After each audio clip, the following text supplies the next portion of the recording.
옥중서관집 이 책에는 윤석열 후보의 이름이나 혹은 윤석열 후보에 대한 불만에 직접 언급은 없습니다. 윤석열 후보 오늘 박 전 대통령의 옥중서신, 옥중서관집에 대해서 이런 말을 했습니다. 박근혜 전 대통령 책이 나왔는데요. 후보님 2017년 10월 중앙지검장 시절에 추가 구속영장 발부한 걸 부당하다는 취지로 말씀을 하신 게 있거든요. 찾아뵙는다고도 하셨는데 이런 부분 앞으로 어떻게 풀어나가실 건지. 제가 아직 그 책을 읽어보지는 못했습니다만은 저는 지금 정치인입니다. 그리고 제가 공직자 신분으로서 법 집행을 한 부분과 정치인으로서 국가를 위해서 다 크게 기여하신 분들에 대한 그 평가 그리고 국민의 통합 이런 것들을 저는 지금 생각해야 되는 입장이고 우리 박근혜 전 대통령의 건강 회복이 빠른 쾌유를 빌고 있습니다. 물론 이 옥중서관집도 박 전 대통령의 주장입니다. 주장인데 정해진 결론을 위한 본인에 대한 추가 구속영장이 발부가 됐을 때 정해진 결론을 위한 요식행위라는 판단이 들었다.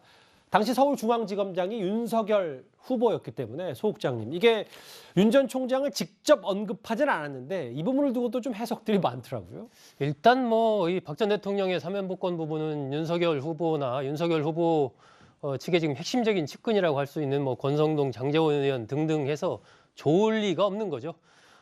박 전 대통령이 2017년 3월 31일 날 구속이 됐는데 2017년 10월 달에 추가 구속영장이 발부가 됩니다. 롯데 그 신동민 회장 등으로부터 70억 원을 요구했다 등등 내용으로 이제 추가 구속영장이 발부가 되는데 그 전까지만 해도 박 전 대통령이 일주일에 4번씩 재판에 꼬박꼬박 출석을 했었거든요.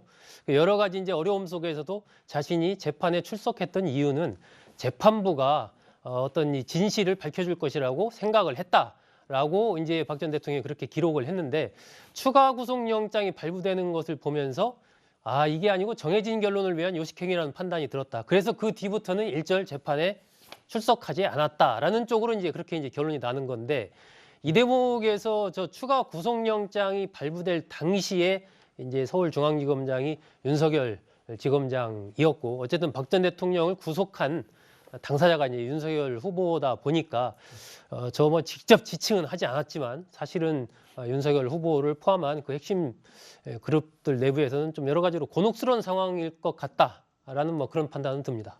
난감하다, 곤혹스럽다 이 말씀이십니까? 그렇습니다. 그럼에도 오늘 윤석열 후보는 앞서도 잠시 만나봤지만 그때는 검사였고 지금은 본인은 나는 정치인이다. 지금은 통합을 만할 때다 이런 메시지를 전했습니다. 그런데요 좀 더 주목해보고 싶은 건 이 책에는 윤석열 후보의 측근이라 불리는 권성동 사무총장과 장제원 의원의 언급도 있긴 합니다.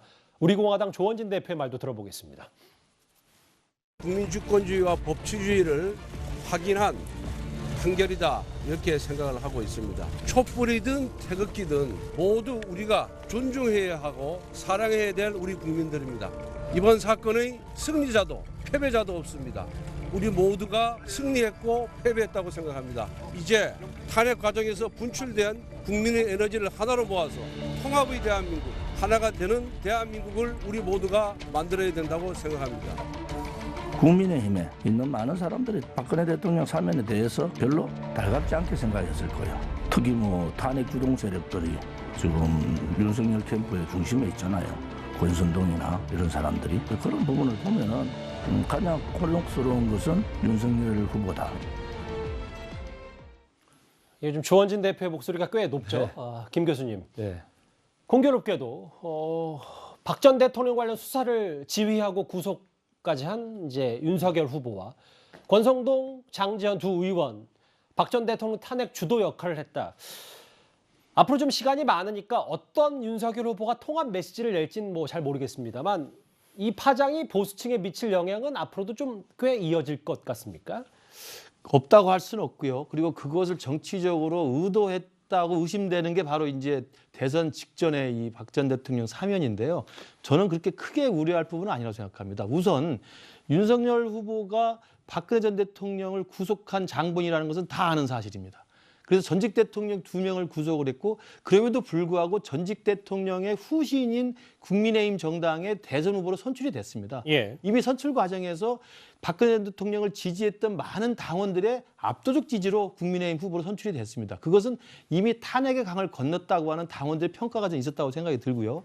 두 번째로 권성동 장제원 의원이 당시 탄핵 소추위에 관여를 했기 때문에 주도적 역할을 한 건데 아시는 것처럼 권성동 의원은 그 당시에 여야가 표결을 통해서 탄핵이 결정이 됐고 결정된 탄핵을 헌법재판소에 가서 소추하는 위원장으로서 했던 건 왜냐하면 당시 법사위원장이었습니다. 예. 국회 법사위원장 자격으로 저기 나오는 김관영 의원이나 이춘석 의원처럼 여야 간사와 함께 탄핵 소추위원회를 맡은 거거든요. 네. 그렇기 때문에 저는 저 부분도 다 아는 사실이라는 생각이 들고요. 단 그 장제원 의원과 권성동 의원이 탄핵 소추의 주도적 역할을 했기 때문에 그 국민의힘에서 윤석열 후보의 최측근이니까 아마도 박근혜 대통령을 지지한 사람들이 좀 문제가 있을 거라 생각합니다만 저는 그것은 별도의 문제라고 생각합니다. 이미 역사적으로 다 알려진 사실이고 탄핵의 강을 건넌 지 오래됐고 그리고 지금 국민의힘의 윤석열 후보를 가장 열성적으로 지지하는 사람들이 박근혜 대통령을 지지하는 유권자이고 또 당원들이기 때문에 예. 저는 그 부분에 대해서는 권성동 의원과 장제원 의원이 적당한 시기에 저 부분에 대한 말끔한 어떤 하나의 메시지를 내놓는 정도로 하면 충분히 해명이 되지 않을까 싶습니다. 어쨌든 네 분의 말씀은 대선판을 앞두고 박 전 대통령의 이런 사면과 메시지가 적지 않은 영향은 분명히 있을 것이다라는 건 공통된 의견인 것 같은데 그럼 이현정 의원님께 이 질문을 드리고 네. 이번 주제 마무리를 할게요.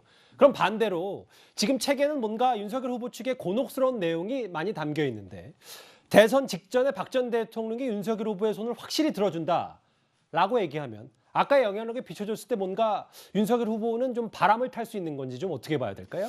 글쎄 이게 참 양면성이 솔직히 있습니다. 그러니까 이게 지지를 표명을 했을 때 예. 물론 뭐 지지층들은 또 결집할 수 있는 계기는 되겠죠.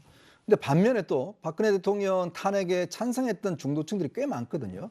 당시 아시겠지만 권성동 의원이나 이 사실은 당시에 그 야당의 일부분도 함께 찬성을 했기 때문에 여당의 일부분 찬성을 했기 때문에 예. 실제로 탄핵이 이루어진 거 아니겠습니까? 맞습니다. 촛불을 많이 들었고 근데 사실은 이제 그 층들 중에서 저 문재인 정권의 어떤 면에서 보면 반대해서 반문으로 온 분들이 꽤 있거든요.